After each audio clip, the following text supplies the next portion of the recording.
Hey guys, it's Marcus from Core. All eyes are on Utah this week. First few days of April is Easter Jeep Safari out there. And we want to remember to try and help some of our friends fighting to keep trails open out there in the Sand Hollow area of Utah. We keep a close eye on Lauren's information that he posts from Utah Public Lands Alliance.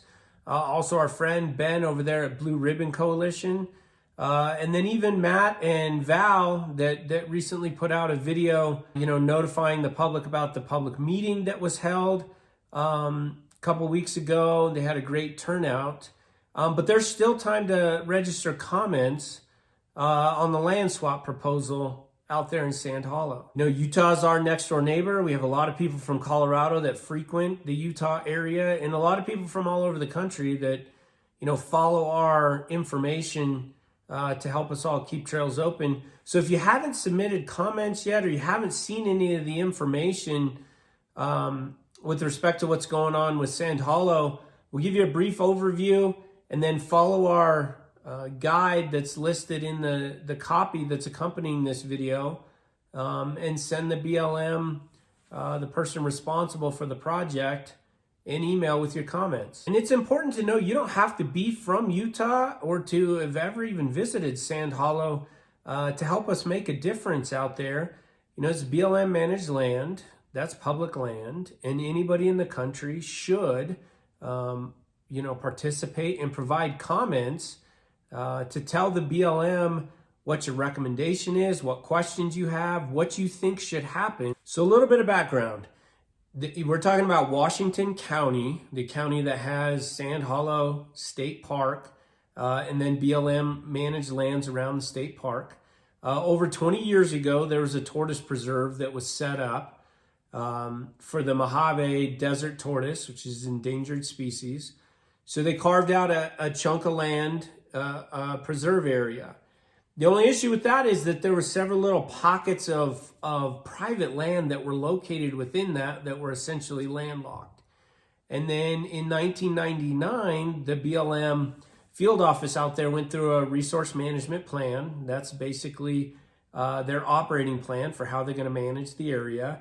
And they did a number of things. They set up a special recreation management area, or several of them. The one that's specific to this proposal is Sand Mountain. So the BLM established that special recreation management area.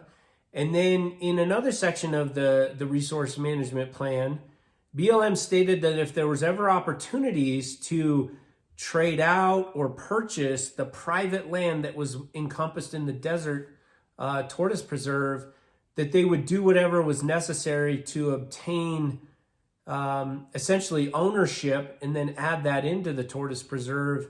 If there was an opportunity to swap land or to do something to get that land out of private ownership, they would pursue that option. And so without getting into local politics or into the weeds with the issues local to the area, there's been some land swap proposals to swap land to the BLM from in the tortoise preserve with other BLM land in other parts of the county.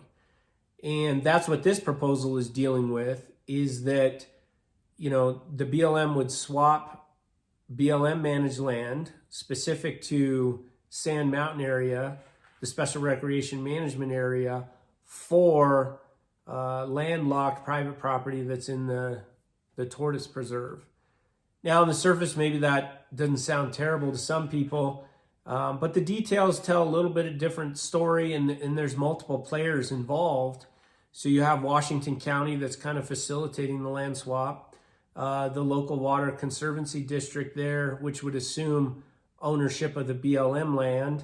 And then you have the private property owner then that is involved in this exchange, so that they give up their property rights to the land that's in the landlocked piece of private property that's in the tortoise preserve. So it's pretty complicated with trade partners, and each one has something to gain.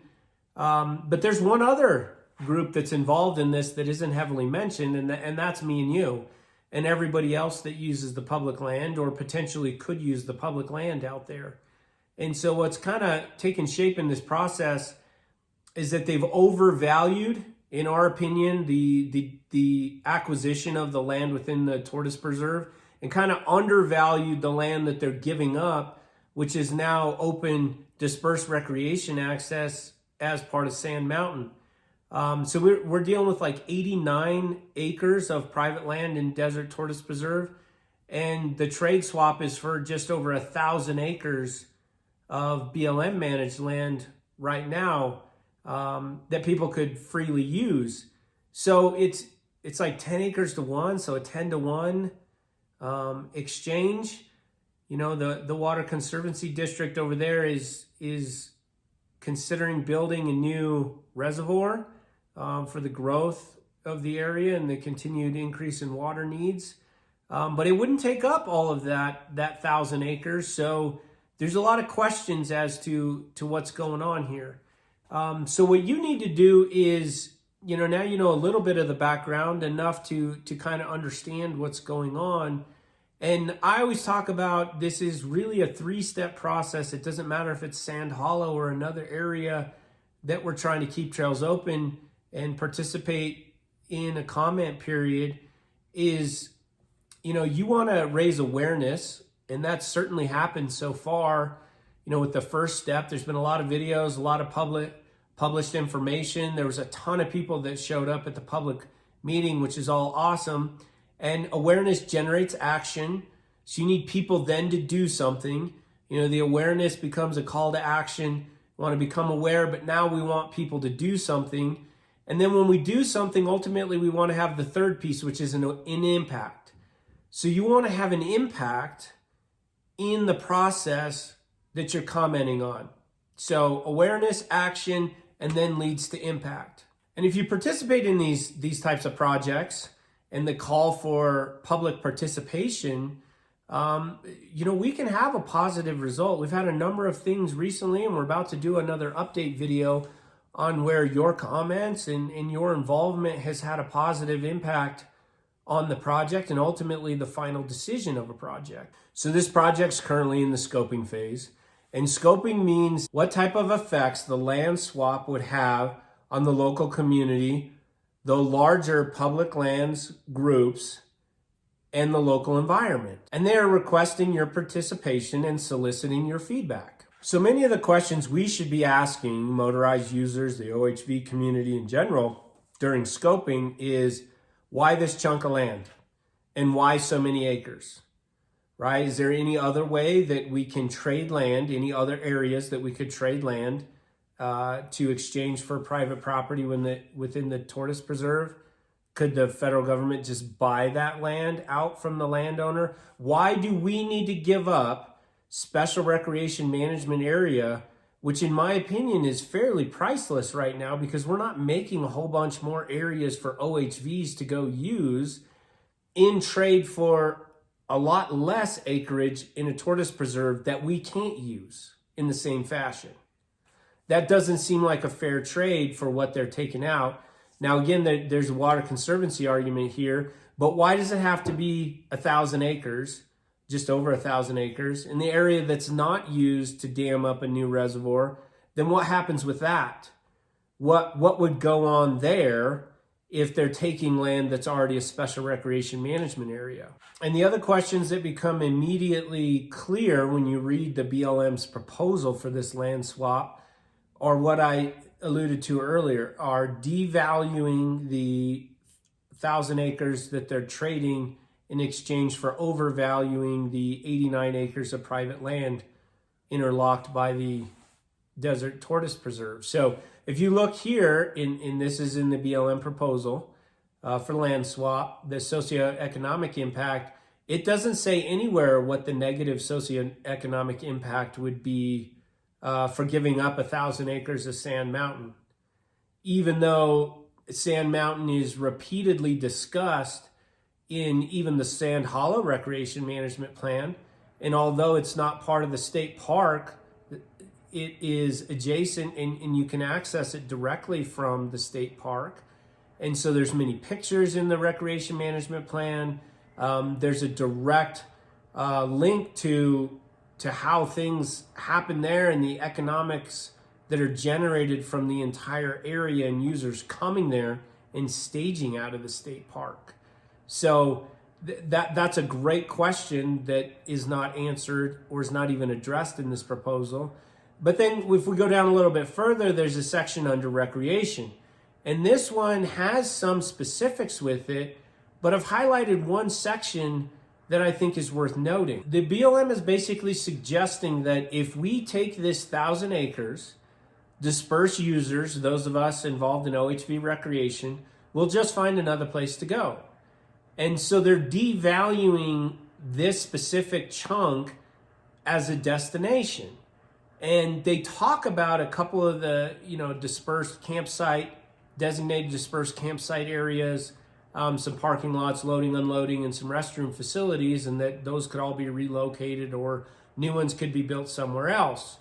And while that is certainly true, the thing that could be lost is the specific trails that are in this area that have become a destination for users. And this photo here was displayed, full credit in Matt's Off-Road Recovery with Val Douglas. The video that Matt and Val and the crew did down there showed you that there's 8 trails that are threatened by this land swap. 8 specific trails that you have the potential to no longer use if this land swap goes through.